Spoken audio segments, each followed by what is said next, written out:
All right. Hello, everybody. My iPad is around here. Where is my iPad?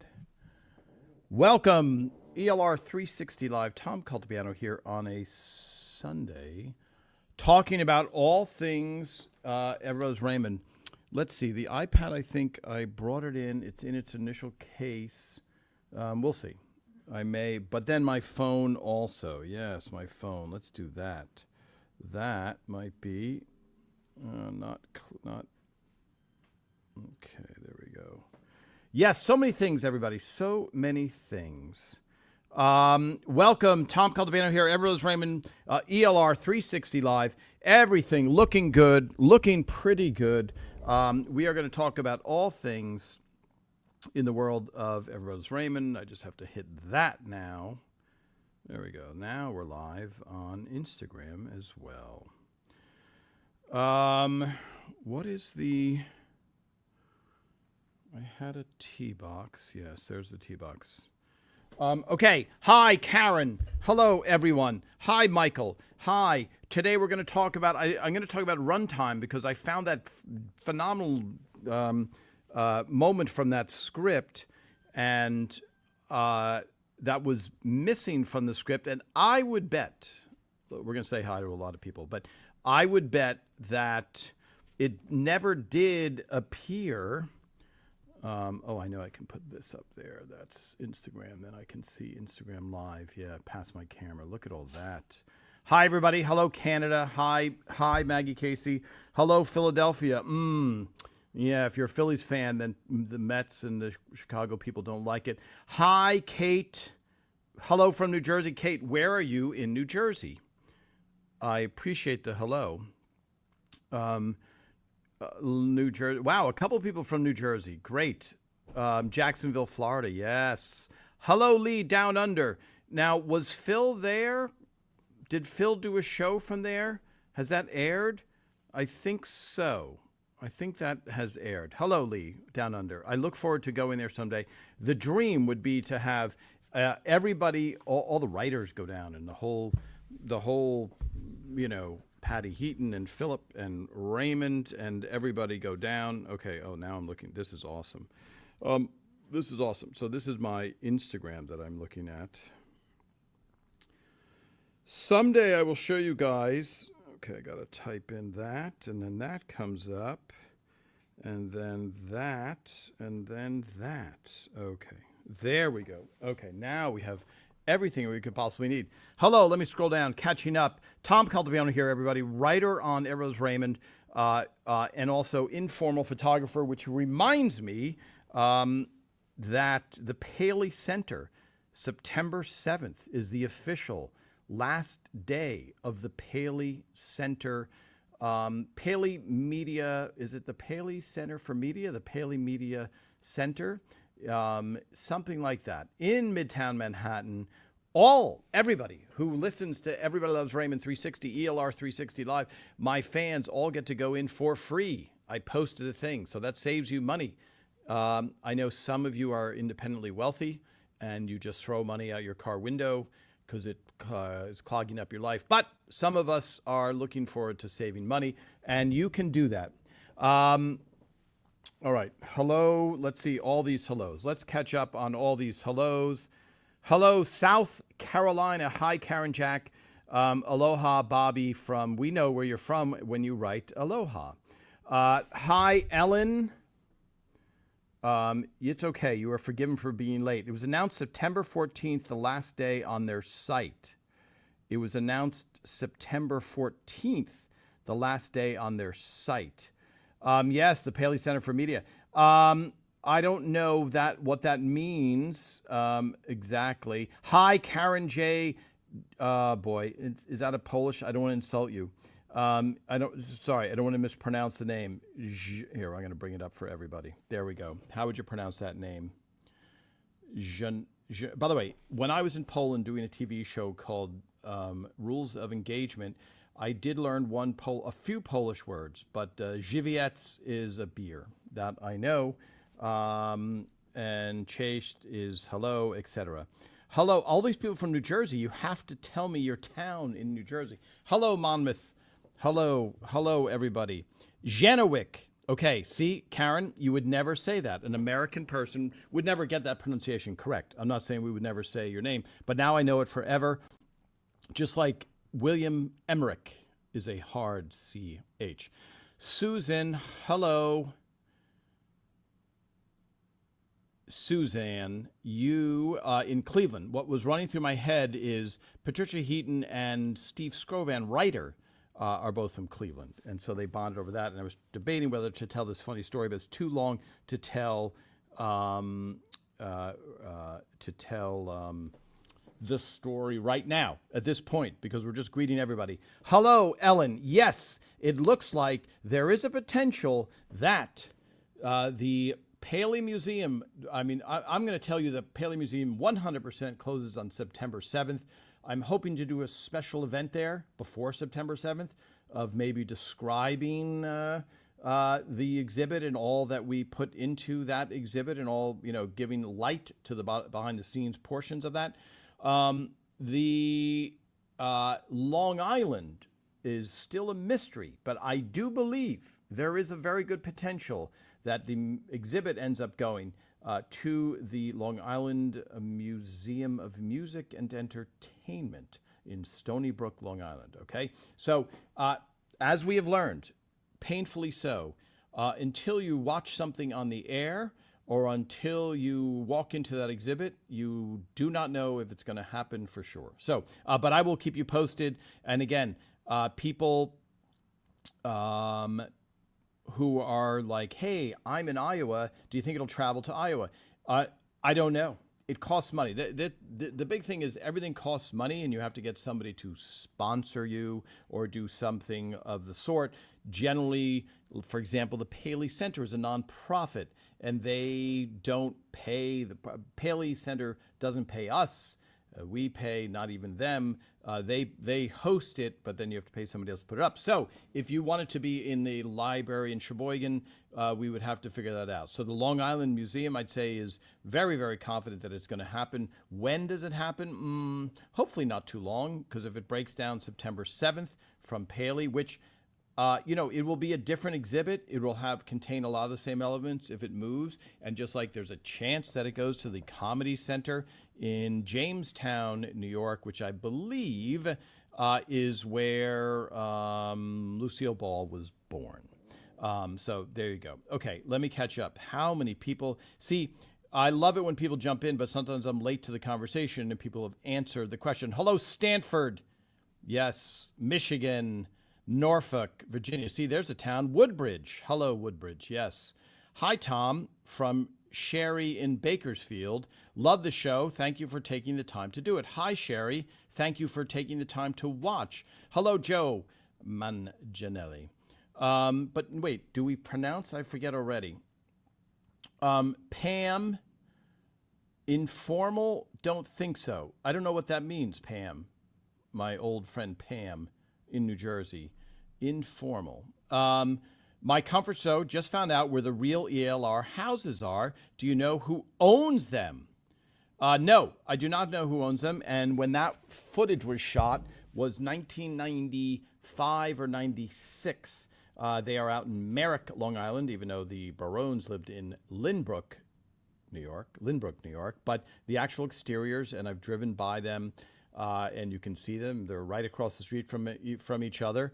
And I believe I talked to who? Who did I speak with? Sharon Bussey about the location. And the problem is a lot of people don't remember everything, which is one of the reasons I started doing this 5 years ago, speaking every Sunday and trying to impart my knowledge of being there from the beginning of the series till the end of the series and taking a lot of pictures, documenting everything, and hopefully highlighting everybody that worked on the show. Okay. Hi, Michael Murphy. Just dropped off my son at Villanova. Listening on the way back to Indiana. Wow, Michael, congratulations, Villanova, very impressive. And as we know, a lot of times the people that are most proud of the college is the parents.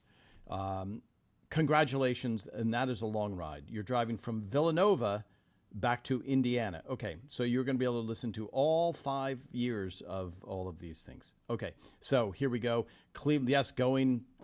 I have a question about Marie's Meatballs episode forever. My comfort show, just found out with a real yes. Have I been? Okay, how did I?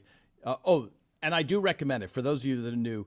If I miss your question, it's because I missed your question. In general, I don't ignore questions unless it's been asked 20 times. And even then, I think we have 20,000 new followers in the last 2 months, which is a lot. And we're about to hit, I think, 63,000 followers. So a lot of people who have been here since the beginning go, I know that answer. And a lot of people who are like, oh, I just started hearing this guy named Tom who claims to know everything about the show. So that's why I do it. Was it an error? Okay. Gaming Grammy. Okay. Interesting name. Was it an error in the scene with Ray and Deborah? With Ray and Deborah were talking in bed when Deborah said, I don't care about cooking. My mother cares about cooking. Shouldn't she have said, your mother in B? Mother-in-law. Okay. Which episode is that? You'll have to help me. Very seldom are there errors made. There's a couple of errors that were made, but very seldom in wording do we make an error. We've had a couple of errors that I will talk about in another time. But chances are she meant that. But I'll look at that. Let me know what episode it is, or someone else who knows exactly the show, and then we'll find that out. But for the most part, what has to happen for the wording to be wrong is there's a week of rehearsal, and prior to that, there's hours and hours of going over the script with a fine-tooth comb. So for it to get to show night and be an error of a pronoun is very, very unusual. However, can an actor or an actress make a mistake? Yes. But for the most part, if they do it correctly, I don't know that anything has escaped us. Now, we've made some errors, but not from the words for the most part. That could be a good blooper because Deb's mom certainly didn't care about cooking. Yes, that is true. Did you miss the drama last Thursday? I don't know what the drama was last Thursday. How many followers do you have, Suzanne? That's a little personal. But no, actually, that's public knowledge. I think we have 32,000 on Instagram and almost 63,000 on Facebook. Marie's Meatballs, Deb's mother never cared much about. Okay, gaming. So we're going to look up the Marie's Meatballs script and see if we find out. Yes, Suzanne. Avoiding errors, the reason for a continuity person on the set. Yes, so a continuity person in our case was Ellen Halpin, who had been a dancer, and she danced on the Ed Sullivan Show, and I believe one of the episodes was when the Beatles were on the show. So her portion, I don't think, was that, what am I saying, repeated as the Beatles, etc. But she would sit there in a script and go, Raymond, you picked up your glass with your right hand in the last take, so I would like you to pick it up in your right hand this take so that Phil Rosenthal isn't sitting in editing and going, could somebody get Ellen on the phone, please, and tell her to watch which hand Raymond picks up his cup with, or with which hand he picks it up. Okay. Marie's Meatballs. Okay, I'm going to look up that script. All right, now going back to, I've been reading all Instagram, very active over on Instagram. How am I looking, by the way? How am I sounding, everybody? Because we had that one problem one time. Okay. Take a breath. Hold on. I'm going to take a breath. I'm going to drink from our favorite quotes mug. Let me just see if it'll... See, once my head is in there, it has a real... Okay, let me explain to you this camera. It's so good at sticking with people that unless you get your head out of the way, it will stay on a human being's face, of which I qualify. There you go. You're a trophy wife. It isn't about me. You are an idiot wrapped in a moron. Okay, let me take a drink.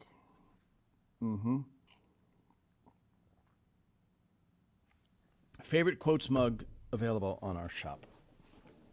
Voted on by all of you guys. Okay, let me catch up. Yes, 5 years ago. I also, okay, Deb Tucker. Let me, now I got to go back. Hi, Donnell. Yes, sorry, I shouldn't do what I'm doing right now, which is racing through it. Okay, let's catch up here. Hi from New Jersey. Hello there. Yes, scrolling past. Hi, everybody. Hello, Suffern, New York. Very close to where Phil Rosenthal grew up in New City. Hi, Linda Lawrence. You've got your fork and spoon, which is very good to hear. Hello, Kim. You're at the doctor's office getting diagnosed with something. Okay, let's bring that up now, Kim. What are your symptoms? Because I am almost a doctor just by having read limited amounts of information on the internet. Well, we hope you feel better. Hi, Deb. Okay, let's see. Suggestion for the cast of the reunion. Guess theme songs to sitcoms when they were growing up. The Odd Couple, Welcome Back Kotter, The Jeffersons, and how about Match Game, Password, Hollywood Squares. So, Deb, are you pitching that we do that on the reunion, the TV reunion special? Because one thing I think you have to keep in mind that usually for most people you don't is it costs money to play any song that's not yours. It costs money to play the Everest Raymond theme song. Hopefully Rick Marotta makes a few dollars from playing the song, etc. So I don't know. It's a good idea. Don't get me. Don't get me wrong. That is a good idea. You always have to factor in cost and what else does it displace, etc. Music and entertainment in Stony Brook. Yes, that is the one. Yes, hello. Hi, Kim. Yes, informal photographer. Yeah, so unofficial photographer. Let's put it that way. Let's cover that a lot, everybody, a little bit, because that comes up a lot. Here's some photos right on my desk. Let me see what these photos are. This is live. This is live. This is the beauty of live. Wow, what is that slide? That is Raymond hitting. There's no way it's going to get that. The exposure's wrong. That's Raymond hitting for the improv team. Okay. Oh, so this I'm just sharing you with this. This is called an APS. Okay, I got to get out of the way again. Ray Thanksgiving. ELR Pants on Fire. December 1998. Roll 560-446. Okay. So I started taking photos when I was just out of high school, and I never stopped taking photos of everything all the time. If you guys saw Brad Garrett recently, he mentioned that not as a dig, but I always have my camera. And now they are somewhat thankful that I do, even though it was a little bit annoying at the time. And when the show first started, Raymond had to say, "Hi, this is Tom." And he will always have his camera. But if you don't want him to have his camera, just tell him, please don't point your camera at me ever. But eventually everybody kind of just got used to it and didn't pay any attention. And now they are grateful, and it is coming back. Okay, so informal. So here we go. Let me see. That's going to try and focus. There we go. Okay, don't worry. I'll show you better. So this is what's known as APS-C film. It's a little teeny. It's a very small format, meaning a 35 millimeter negative. Here, that's a slide. Don't worry, folks. You won't be to see it, even if it captures focus. Come on, baby. Here we go. Yes, that is an Ektachrome slide. Let me see what it is. That is, that's a Christmas party at Caroline's Comedy Club. Okay, so here is, okay, don't worry, folks, this will get interesting eventually. This is, yes, this is APS-C film. It's a special film. Ray Romano gave everybody a camera, a Canon Sure Shot, I want to say. And so this film, this 100 speed film, 25 exposures, I shot that a lot. That's not the main camera that I used. I used a whole bunch of different cameras. However, this was very small and discreet before digital. However, they're not great photos. So here we go. Sorry, when I say they're not great photo, it's hard to shoot them. That, folks, is a rare view inside the writer's room while they're playing an illegal game called 41. I think it's called 41. And here's the best trivia you're going to get. If the dice fell off the table, they would yell in the writer's room, no roll. And when I say they, I mean Ray Romano would yell, no roll. That became the name of the episode, the Sensuopoly episode. That's where that name comes from. No roll. Okay, there we see Philip, Tucker Cawley, a bunch of other people, etc. Okay, let's see this. Oh, I love this. How about this? I wasn't expecting to show any of this. This, once it comes in focus, is Raymond's real-life brother and Raymond's father, Albert Romano, and Richard Romano, the policeman there. And I believe that's probably Ali Romano behind him. Okay, just a few more. So, when I say informal, I just wasn't the official photographer. CBS would have a photographer coming down once a week, or maybe once a week, maybe never more than once a week. But they would come down for a certain reason. Here we go. Pants on Fire, Ray Romano, Tucker Cawley, sitting there in the Ray Romano shirt. And here's what it looks like. Writing that is inside Ray's trailer. Okay, inside Ray's trailer before he had a real dressing room. That was a trailer, and there's Tucker working on the script and Raymond on the phone, which means, I don't know what that means. Raymond is not helping. Okay, let me comb through a few more of this. That's an ex-girlfriend. Oh, boy. Yep. Okay. Here's I am with who, I don't know who that is. There I am entertaining children.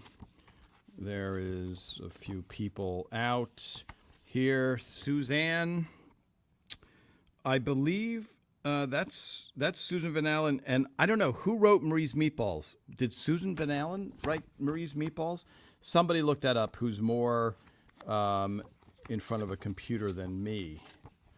Okay, there we go. Here we go. Let's see what is in here. Oh, negatives. Okay, we have to look at that. Okay, so, okay, everybody. Why do I show that? Why do I show that boring thing? Because I have hundreds of these envelopes on top of all the other photos that I have. There you go. So inside that one gem are all those photos and mysterious things, and I'm slowly explaining every single photo that I have right there, just showing you Susan Van Allen, who did write Marie's Meatballs. Thank you. All of these little gems, and every once in a while I find one like the one I posted, the video I posted of the beginning of the tag of Christmas present, and people who said, yes, I've seen that many times. I don't think the header of that scene was ever broadcast. I would love to be proven wrong. Nothing makes me happier than to be educated by you guys. So the time of the episode, I wanted to talk about that. What happens with the time? But let me catch up first on a couple of these questions. Remind me where I was. The time of the episode. Let's see this.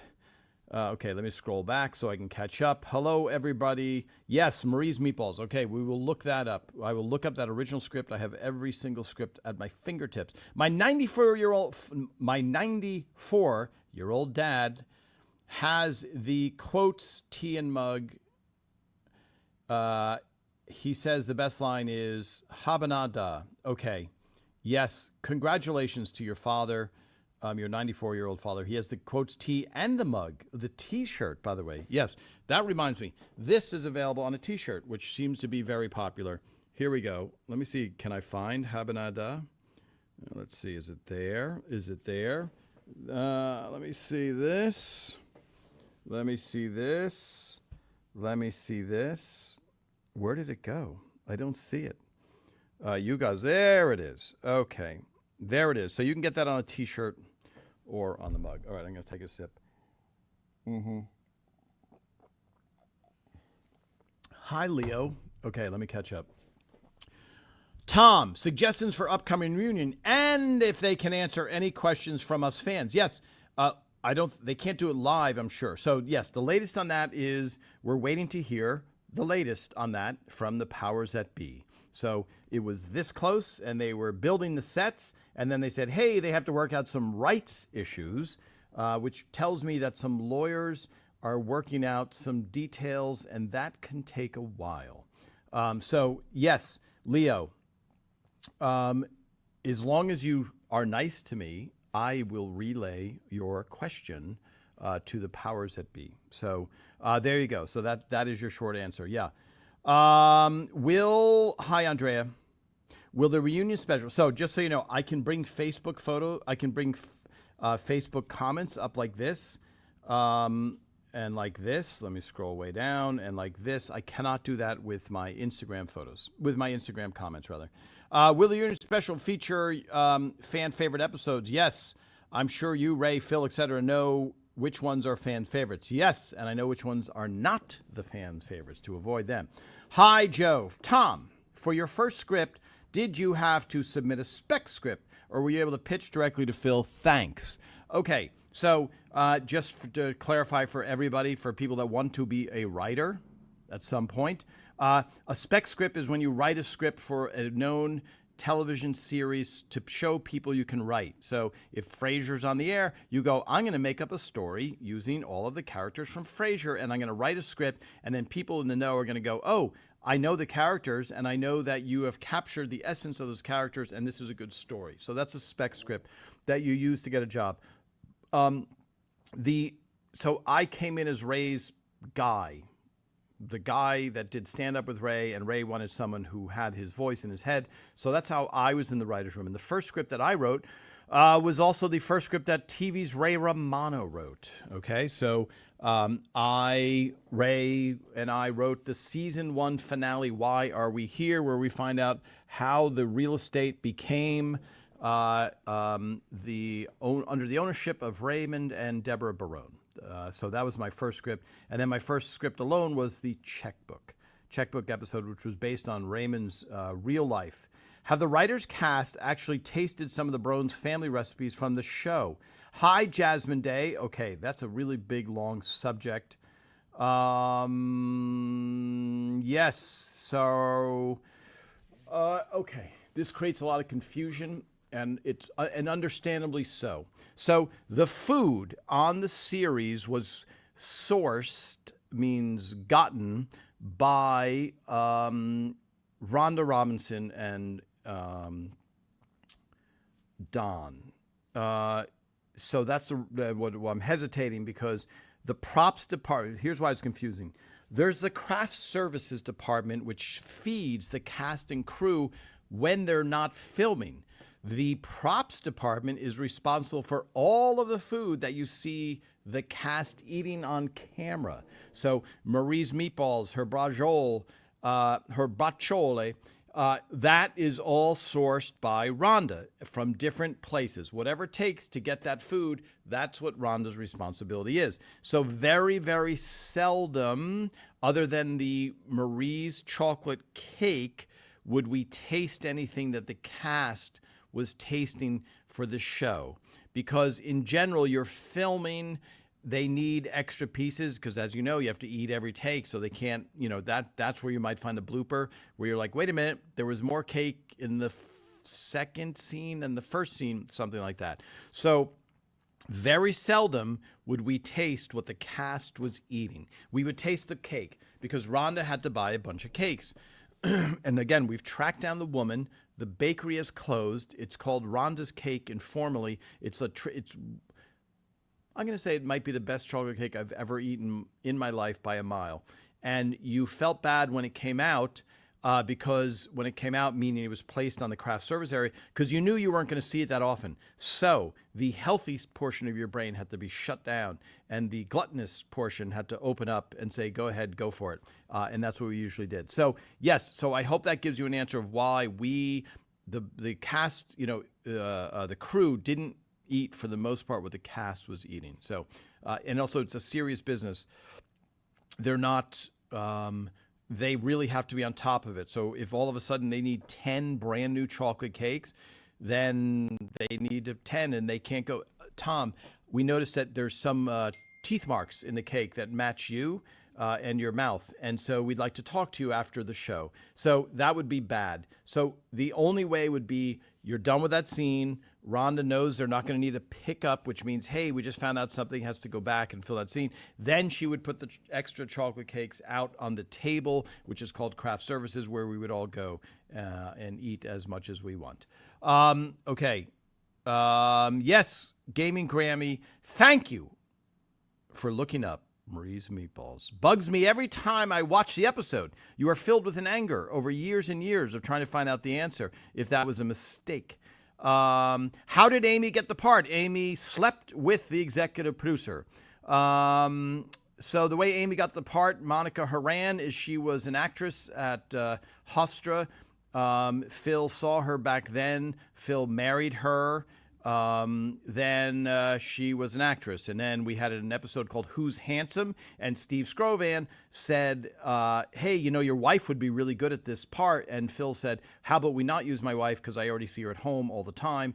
But Phil was overruled by common sense. And then she got the part. It was a one-of part, but then they had great chemistry. And then they ended up getting married.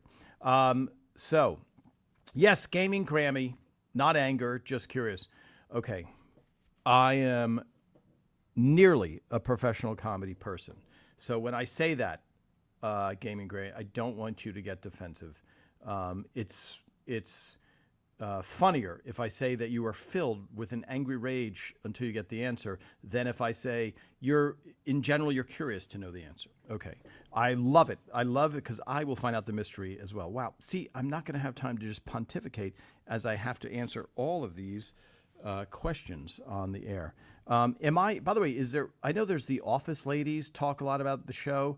Are there other shows where a writer goes on and on every Sunday and answers every single question he possibly can and shares photos? I don't think so. And I'm saying it for this reason.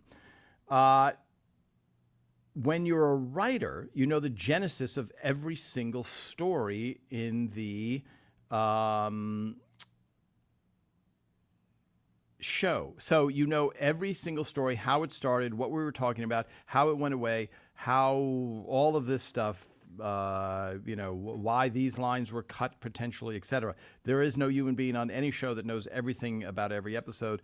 That includes Raymond and Phil, who would not know what's going on stage, etc. Okay, so let's see. Checkbook episode, deposit in the bank machine in silence without Robert equals perfection. It is a very funny scene.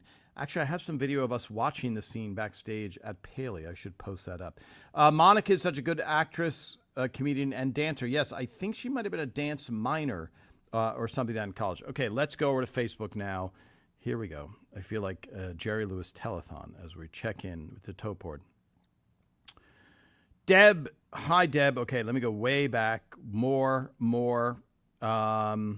Yes. Hi, Karen Jack. You lived in Cleveland for 5 years. Yes. I see that. You learn something about something new every day from people named Karen. It's Deb. Hi, Deb. Suggestion for the cast of the reunion. Yes. Okay. We got that. Good. Awesome. Yes. Here we go. Now we're caught up. Deb, you're saying the Paley Center for Media has posted with Ray Garrett speaking with a special message. A few days ago, it will still be there. Oh, yes. That must be an error. It's September 7th. Yeah, we'll have to check that for sure. The Raymond houses, yes, Margaret Boulevard. I love that. Hi, Ellen. Ellen, where are you located in the country? You don't have to give your specific address. I didn't know you have been on here for 5 years. Well, great. It's a hard time of year for college parents who are dropping off the kids. Yes, which is why hopefully I appreciate that. Which is why hopefully you can replay it at any point if you just scroll down. And we still have to do my official podcast, which is an additional fun thing that we'll do. I also saw in my paper here online that New Jersey becoming the new Hollywood East. The article was in the paper on August 10th due to its booming film and television. Oh, interesting. So the biggest thing, just for you guys out there, it all comes down to funding. Hollywood has lost many productions because of no tax incentives, etc., which is why it's easier sometimes for an entire production to move to Ireland, or is it Bulgaria? Also Bulgaria. And you would think, well, how do you do that? How do you have everybody going to Ireland and that's less money? You got to pay airfare. You got to do that. Yes, it's a lot. I forget the millions of dollars I heard on what production where they under moved.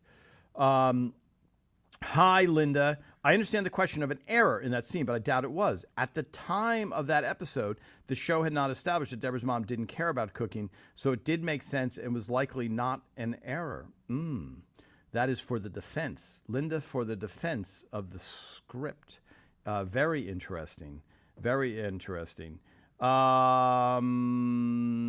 Yes. Hi. Okay. That's a great question. What led Raymond into comedy? So Raymond wanted to do stand-up. I think he made up a fake name, Jackie Roberts, because you can only put so many names in your hat to do open mic night. And I want to say at the comic strip. Pretty sure it was a comic strip. And he put in a fake name, so he had to go up as Jackie Roberts, a fake name, Ray Romano, Jackie Roberts. Then I think he did well. I think he did it a couple times. Then he quit for like 2 years. Then he went up again and started doing stand-up. There was a drive just to be funny. Now, things have turned awry for this person, but Bill Cosby was very much the natural comedian. You know, obviously, who saw that coming? But that was really Ray's biggest influence, and guys like Robert Klein as well. We'll have to have Raymond mention that next time he is on here. Okay. Yes. Henry, were there any special effects used in the show, practical, computerized? If not, were there any point where you would have wanted to use it? Excellent question. As far as I know, I don't think so. Like, they might paint something out, meaning...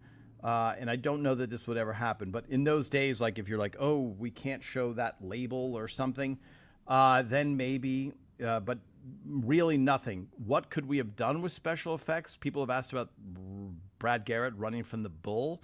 I just saw Lisa Helfrich Jackson recently, who was our line producer, and that was, as I assume, shot on Hennessy Street, which is the New York City backlot. So Brad Garrett might not be here if he had slipped and fell, because he would have been gored by a bull.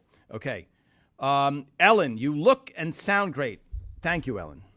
I'm more interested in the look, the camera, and the sound. Sound is very important. Let's see. Hello, Mark Watson. Do you have a guitar? Do you play a guitar? It's hard to see this small of a thing. I'm just looking at your profile page. Okay, yeah. Hair looks pretty decent today. Tom, was there any sort of product placement? Someone paid to have a product or food on the countertop. We have seen Krispy Kreme in some episodes. Mark, that is an excellent question. Another excellent question. Was there any product placement on Everybody's Raymond? As far as I know, there was zero as far as I know, unless somebody had a side deal. Raymond drank Canada Dry ginger ale. That was sent because Raymond in real life did not drink coffee or tea or anything with caffeine, and he enjoyed ginger ale. So Rhonda Robinson, who is the head of props, had to make sure that there was ginger ale on hand all the time. And she said eventually Canada Dry did send them. Now, some ginger ale. Flutie Flakes was up there. That was for Doug Flutie's charity. Krispy Kreme, I think Phil Rosenthal liked Krispy Kreme. I think that's how they ended up on the show. So as far as I know, and when Phil's on, we can ask him. And look, I think there's a lot of information that a lot of people don't know. Sorry,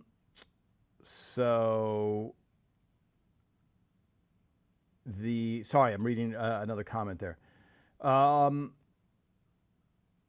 pet peeve of mine. So on shows, here, let me clear this up. Let me go back. Well, let's go way back. Before network television, advertisers paid for TV shows. Sorry, advertisers paid for radio shows. So when you were a writer back in the 30s, you would talk to an advertising agency and they would make shows. And then eventually it became a network show sponsored by, if you watch the old What's My Line, sponsored by Stopette deodorant. Stopette deodorant. Stopette, I believe it was. Or, Texaco Theater or whatever it was. So it wasn't a bad thing. Then eventually, they just sold advertising. So it was in the form of a commercial, which is why you could have someone like TV's Ray Romano, who became the highest paid actor in the history of television, because they sold a lot of Ford Motor Company products by advertising on a very wholesome channel, etc. So I talked to somebody who, let's say, was producing a show and said, "Oh, Hellman's Mayonnaise said, we'll give you $100,000 if you mention our product." So then she goes to the head of the showrunner, who was also a woman, and said, "Do you think you can fit Hellman's Mayonnaise into this episode? It'll help us meet the budget." And so they did an organic thing that you, as the viewer, would never know that, because just like a Pez dispenser or a Space Pen, it can be organic to the story. Okay, let's see. Here we go. Now, catching up on these comments. Sorry, let me just check my own. Is that a shopping list coming to me? Yes. Okay. Okay, I see that. So now, let me hide this comment. So wow, this is awesome. I still look forward to watching every single episode. That is very nice of you. Tulips for cat. Never thought I would say that.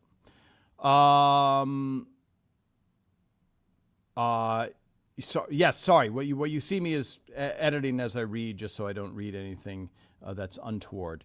Okay, the Angry Family, Wicked Fan 60. The Angry Family, how did that come about? In real life, Phil Rosenthal's going to a classroom, and his son gets up to read a story, and it says The Angry Family.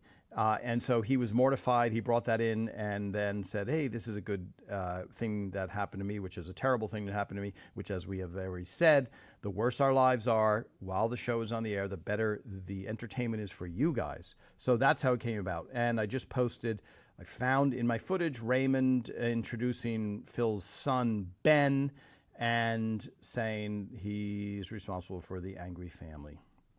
Okay, Gaming Granny says, "Nah.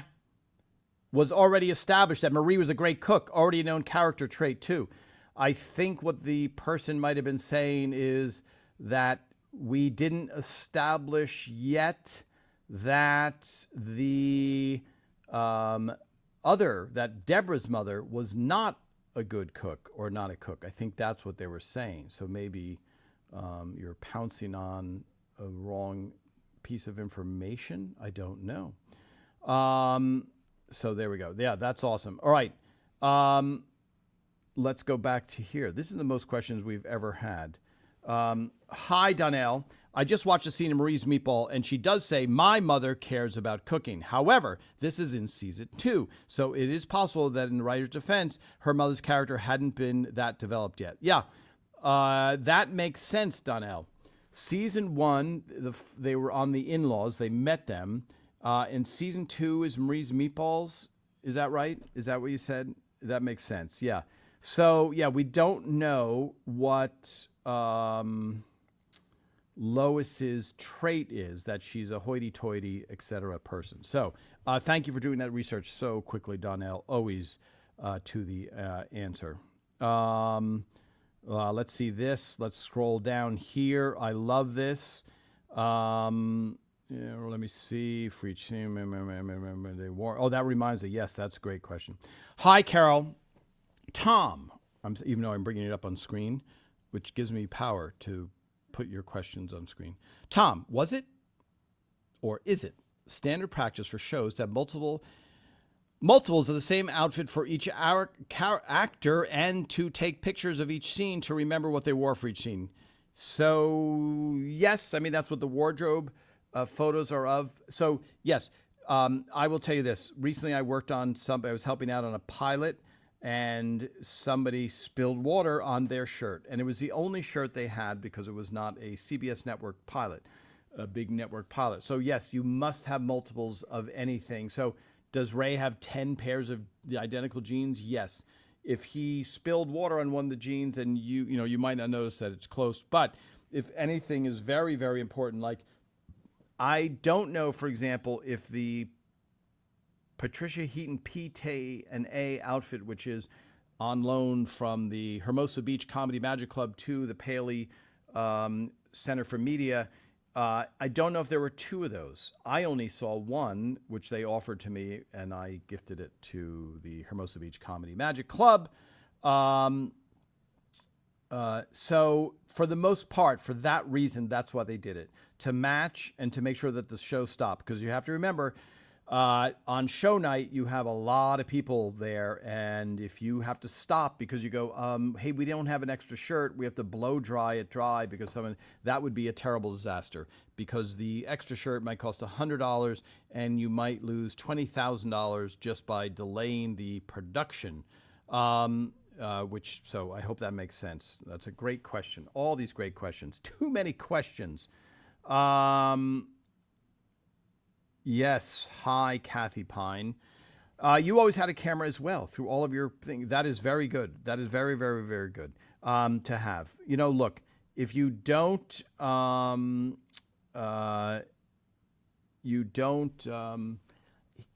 are we but our memories? I don't want to get philosophical, but if you lost your memories, it'd be, and so that's what the photos help. Now, with the iPhone, it's very easy versus the old days of carrying around what's known as a camera. Hi, Donnell. I don't have the theme. Whoops, I hit it. I don't have the theme, but I've always used Claire de Lune, which is the music that plays in the Erased Wedding video. Yeah. So now I think that is the song that Claire de Lune is by Debussy. Is that how you say it? Claude Debussy. If you're from New Jersey, it's Claude Debussy. Anyway, I believe that Raymond, Phil, and Monica walked down the aisle to that song in real life. Pretty sure. I'm 94% sure on that. We'll have to ask Phil. So, hi, Weather Watcher. Wow, it's just the greatest question and answer period ever. How many makeup touch-ups were done on the talent, especially the ladies? Constantly touched up.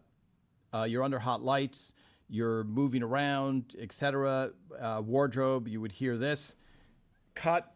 The hair and makeup department would be hovering, looking, staring, going, where is there an error? Because I don't want to see this episode and be like, oh, I guess we didn't do our job touching up. So what you would hear is the first assistant director, Randy Sewer, would go, after all the notes, Phil would give all the notes, the director give notes, etc.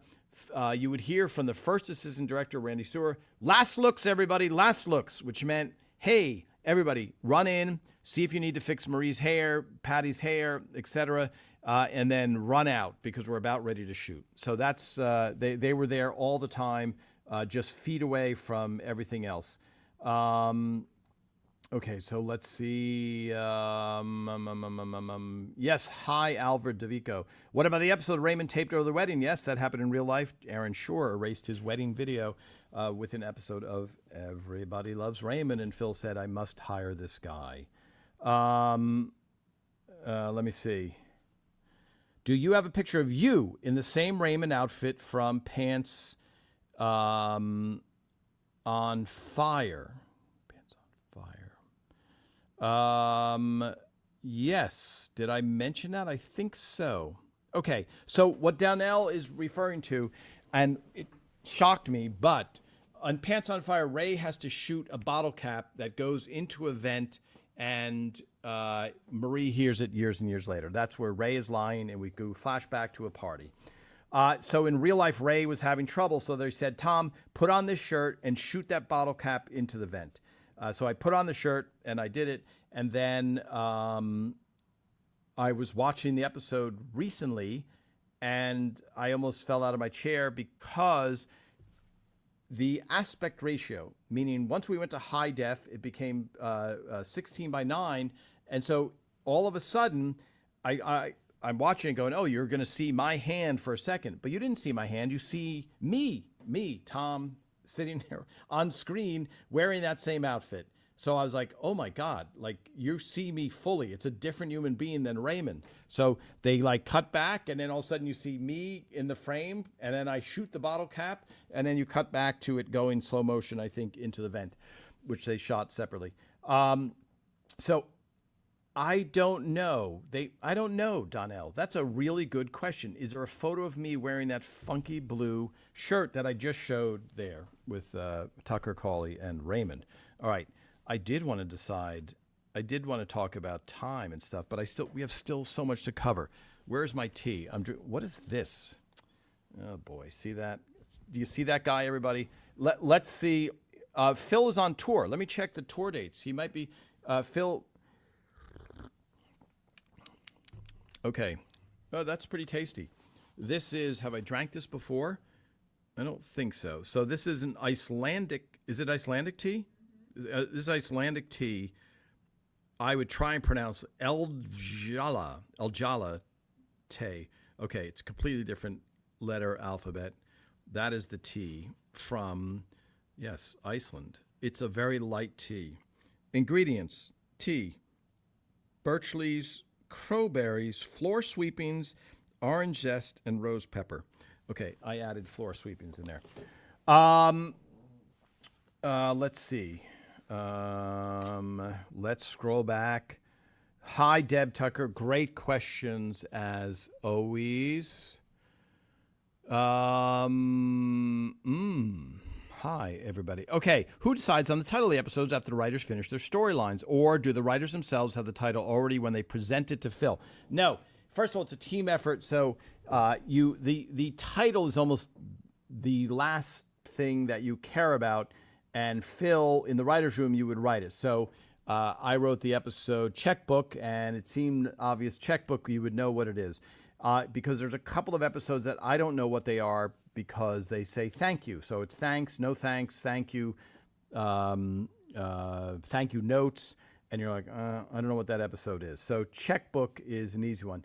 I don't ever remember an argument about the title, where Tucker Cawley goes, Phil, I'm going to call this baggage, and I don't want to get any back talk. That is an impression of Tucker that is completely inaccurate, by the way. So I don't remember. You want it to be clear and short, and it was really kind of an afterthought because most people don't. Now you do because you have streaming. But when you watched on network TV, it didn't say upcoming baggage episode of Ever's Raymond. Like most, we know internally what they were called, but the audience generally didn't. Now you do. Now because of streaming, you see the name of the episode and you can avoid the episode or watch it. For example, let's say The Annoying Kid versus the She's the One episode. So there you go. All right, I should try a snack, shouldn't I? Oh, I hope it's not all melty. Maybe should we put it in the freezer for a second? I don't know.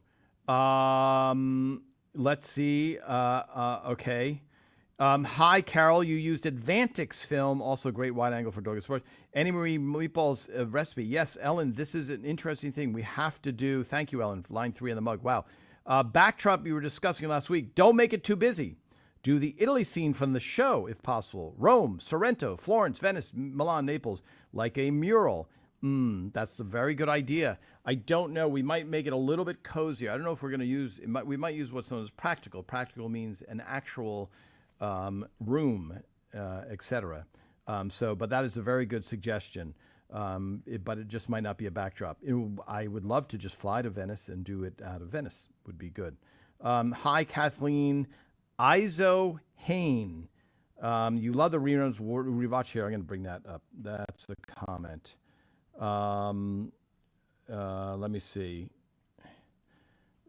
So, Deb, you were there. The Comedy Center in Jamestown, New Jersey is where I Love Lucy exhibit is now, the Johnny Carson exhibit and Norman Lear. Not the person, but an exhibit of his shows, All in the Family, perhaps, something like that. Yes, so Karen, the tofu turkey, I've asked Rhonda that. I don't think she can remember off the top of her head, but, what are you going to do? On the reunion of the show, can they ask or go into how their lives changed since they did ELR? Deb, excellent question. Let me take a screen grab of that. I'm going to remember that just for there. Hi, Gil. Are you just checking in late or something? Bob Silva, the checkbook episode. Let me bring that up. Oh, there we go. The checkbook episode, Banksy, there's no dialogue. It's classic Keystone Cops comedy. What does the scene look like in the script? Let me take a screen grab of that so I remember to look that up and post that. Thank you. That was great. Did Phil's mom always make cakes? And is that why Marie's cake was featured a lot? Loved when Ray, Robert, and Frank speedily ate the cake to avoid the wrath of Marie. Yeah. So this is Phil's mother is notoriously not a good cook, and Phil speaks about it endlessly. Ray's mother was a good cook, but it is TV, so they shared traits, and then we brought in traits as the writers. So Phil's mother was a very bad cook, in his words, and a delightful person, by the way. I loved talking to Phil's mother, Helen, and his father, Max. And Ray's mother, she cooked, but she was not. So here, the person who was more like Marie in cooking was Ray's mother-in-law in real life. So Ray's real-life wife, Anna Romano, is from Sicily, and her parents were Sicilian. So she would constantly be making food. And I believe, and the next time Anna is on joining us, I believe they owned a vegetable stand in Brooklyn way back when. So they were in the, being Italian, et cetera. So that was the most Italian, where she would, Raymond would call up and she would go, "Are you hungry?" Okay, so let me catch up. I'm going to try a snack. And also, we decided last week. Yes, so Donnell, Ken Levine has a podcast, Howard Levine. He also used to do a Frasier one with director Kevin Smith called Tossed Salad, Scrambled Eggs. It was very good. Yeah, so Donnell, Ken Levine, I love Ken Levine. He directed a couple of Raymond episodes. I've had him as a guest here. I think he stopped his Hollywood and Levine podcast. The other one I don't know. For some reason, Kevin Smith, the director who had nothing to do with Frasier, started a Frasier podcast, which anybody can do anything. That is the beauty of living now. I follow friends online. Hi, Lynn. I follow friends online, but it's not a podcast, but background info and behind the scenes. Oh, I'm curious what that is called, to follow it. Hi, Maria. Okay, there it goes. Everybody. Wow, lots of hugs to Kim. Phil graduated Hofstra. Yes. Oh, let me go back up. Suggestion for your ELRshop.com. How about a deck of cards with the scenes or the cast on one side? How about a Monopoly game? The scenes or the cast on one side. Deck of cards with just a regular playing card deck, but use images from the show. That's worth looking into. Would people like that, though? The Joker, I'm trying to think of that. Turkey Hill, yes. Yes. I saw Patricia Heaton on Facebook. Let me bring that up. Too long to read. Saw Patty Heaton with curlers in her hair, and then with a click, she had her hair looking great and in a red dress with a theme song in the background of Dynasty dedicated to Joan Collins for her birthday. Oh, yeah. That's a nice production little number. Let's see. Hi, Deb. When the ELR exhibit finally goes to Comedy Center, is that impatient on your part, impatience, or that's you're just saying just for a time reference? If it does end up there, does everything go and stay there permanently? Excellent question. Excellent question. I don't know the answer. My guess is everything that they want. I don't know how much space they have, and I don't know permanent what that means. I have a feeling if it goes to the Long Island Museum, it's going to be there for a while. So yes, my guess would be the Jamestown one would be more permanent than not. And some museums do this. They have a big exhibit, and then they pare it down to make room for another exhibit, but at least people don't feel like, oh, I just missed it. Let's see. Hi, Dominic. Where are you, Dominic? Are you in New Jersey?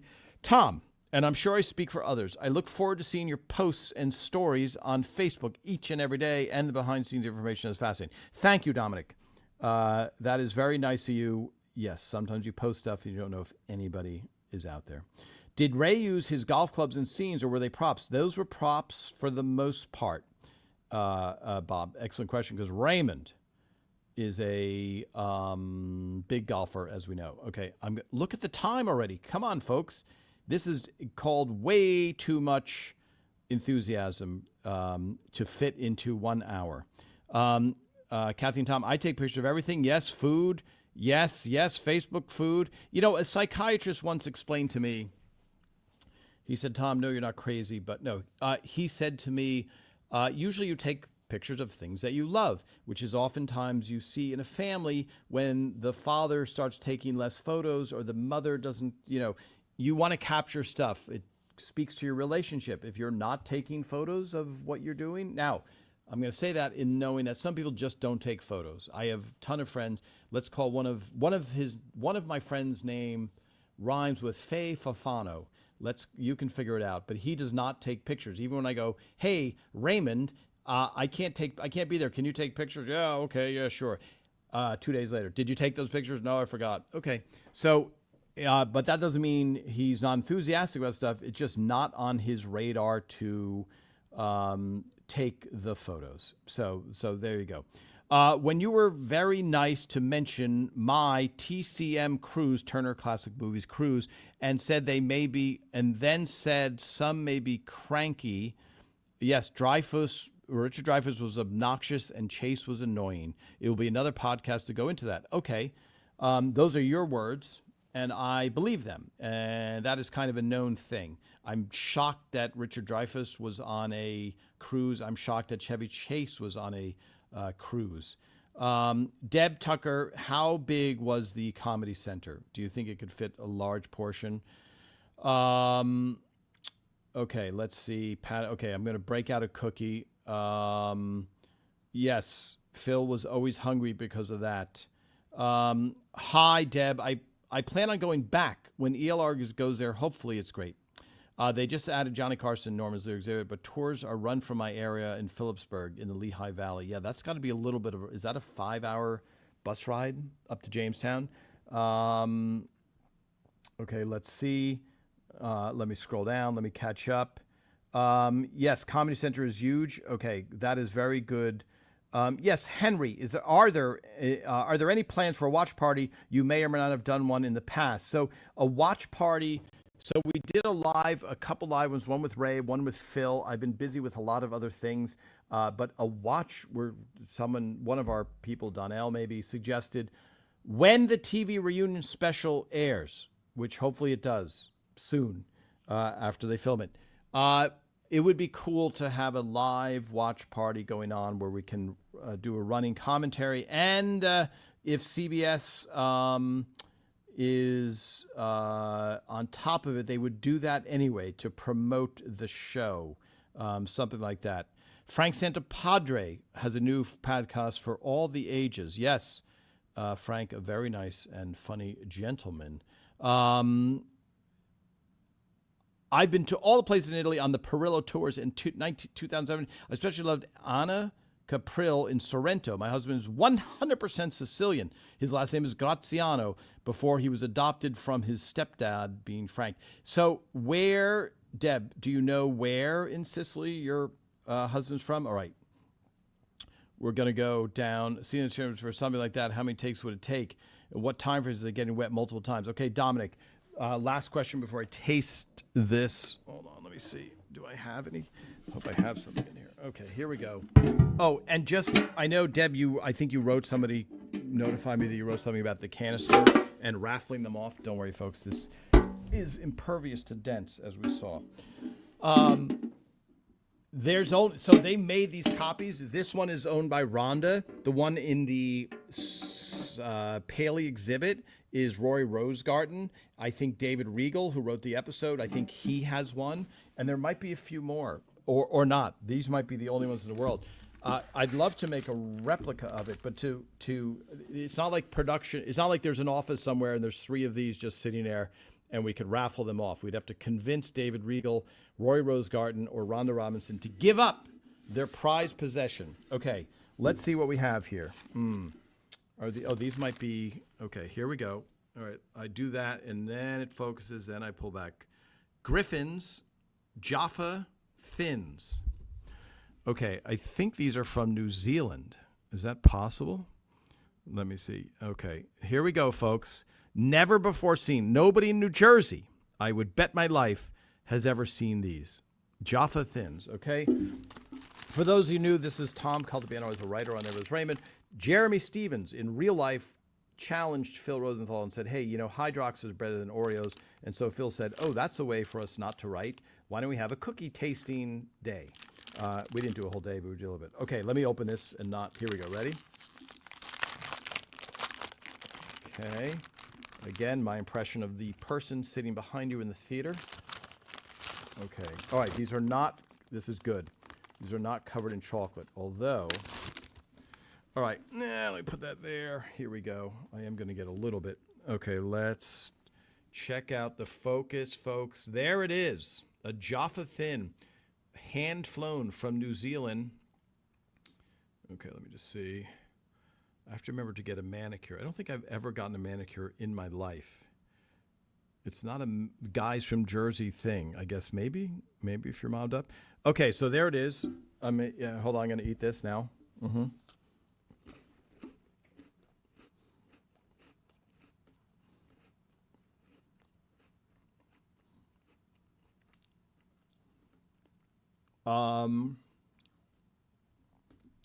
Okay.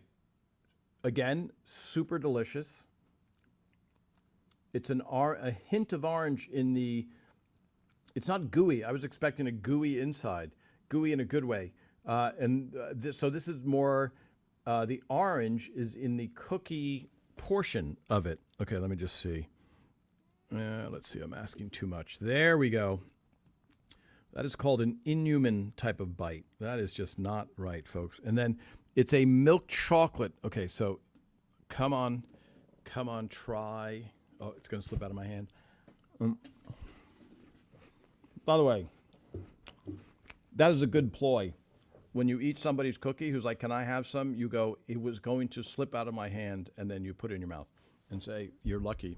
You dodged a bullet. Okay, so I'm going to have to eat another one, I think. A little tea. Okay. Jaffa Thins. I don't know if you get it. So it's an orange chocolate combination, which is not common in America, but I know that Jaffa cakes are big over there in the UK and maybe in Australia. So Griffin's, people can confirm. New Zealand Jaffa Thins, really, really tasty, super light and airy, orange, hint of chocolate. It's not just a hint of orange; it's a pretty heavy hit of orange. So,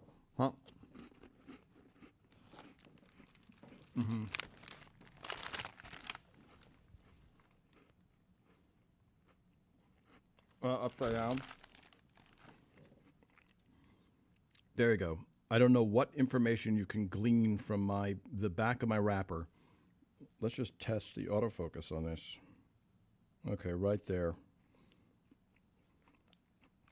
Wow. I'm going to give those a 7. See, we're in the realm of really delicious. 7.5. I could eat that whole package right now. All right. Phenomenal. Phenomenal. That is phenomenal. Okay. Now, I do need a napkin so I can handle the script. And once I handle the script, here we go. Okay. I think this is a napkin. Okay. Okay, here we go. The shower scene. So, Dominic, the shower scene. What happens is you shoot the scene up to the point where the actors get soaking wet. So you do it multiple takes right up to the point where you get wet. Now, once they're wet, you don't dry them off and get Patty's hair right and all this stuff. It would never match. So they shot it. Do we have what we need? The director says. And Phil goes, yes, moving on. So now they do the scene again. And this time they spray the water. Then they do multiple takes once they've been completely soaked. So that's how they do it, because you just could never match. You have to blow dry Patty's hair. You'd have to blow dry Patty too. So they were drenched from head to toe from that. So that's how they would do it. Make sure that you got what you need. and don't have to go back. And then, okay. So where is that script? Do I see the script anywhere? Okay, it's under, hold on. There we go. Because I had this one. Okay. Now, we're doing something new, folks. Do we still, how are you guys? I haven't even looked at the screen in a second. Here we go. Let me scroll down. Ray's fan mail, yes. There you go. That's to Rory Rosegarten's company, Conversation Company. That's out in Long Island also. Let's see. Jaffa orange. Am I ignorant? Does Jaffa mean orange, or in some thing? Is it, what does Jaffa mean? That is the question I'm asking. Okay, goodbye, everybody. Santa di Stefano in Sicily. Very, very, very interesting. Okay. There. Hi, Carol. Tom, you don't talk much about yourself. What is your day job? Really appreciate you carving out the time to do the Facebook page. Yes, my day job is writing comedy. That is my day job, and writing a children's educational series. All right, now we're going to try and guess this is our new portion. We're going to try and guess the episode based on wardrobe, and it's really hard to do because when you start with Raymond, all right, let me do this. There's Raymond. Okay. No way anybody on the planet is going to guess this episode from seeing Raymond in a shirt. There you go. Raymond in a shirt. Raymond in a blue shirt with a blue open shirt with a blue shirt underneath it. Impossible. The world's greatest ever Raymond expert would never guess from that. Oh, here we go. This is a clue. Now, there you go. I happen to be standing next to Raymond during the filming. What am I doing there? I have no clue. Going over a line with Raymond. But the clue is really where we are. That's a clue.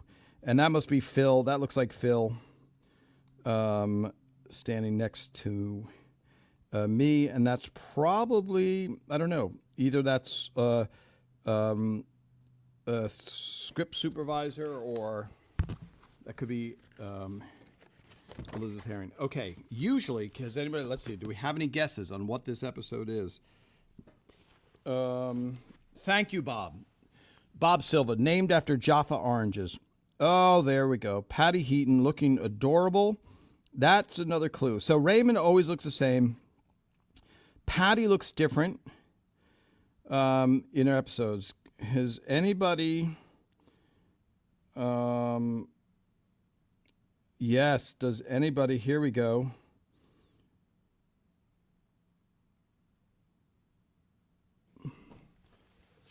Now, we're looking for guesses on what episode am I showing. Okay. Patty in one episode. Okay, she was only in one thing. Doris Roberts looking great, sitting on her piano bench. Doris again, next to Peter. Okay.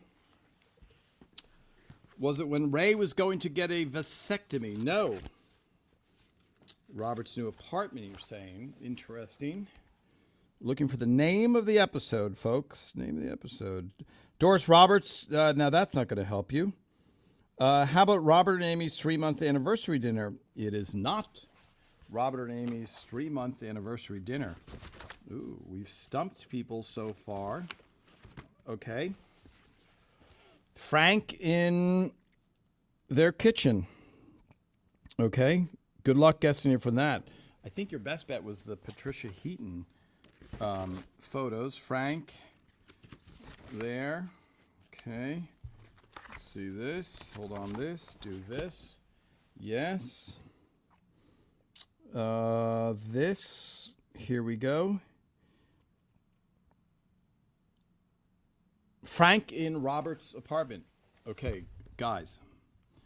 Let's see. How are we doing?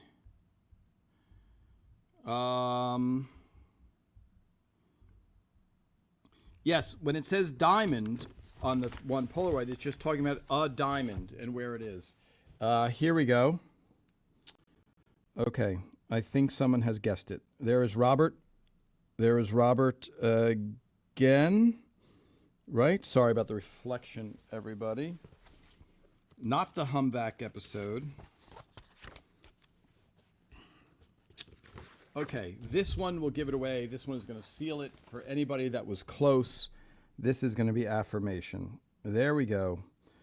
Robert in his apartment. Okay, somebody got it up front, up earlier. Let's see. Kathy. There you go, Kathy. There's your answer. Where Robert is angry at the family getting better from the bull injury. Okay. And the name of the episode is... There we go. The name of the episode is... Someone is Cranky. Someone's cranky right there. Excellent guess. By the way, I'm really impressed. I'm super impressed. You can't see it there because the wardrobe people have covered up the title, but Someone's Cranky. Outstanding guesses, everybody. All right, final questions as we go into hour 2 of our Sunday visit. Okay, let me see. Where's that? What am I looking for? Over here. Let's just catch up with Instagram. I'll never be able to catch up with Instagram.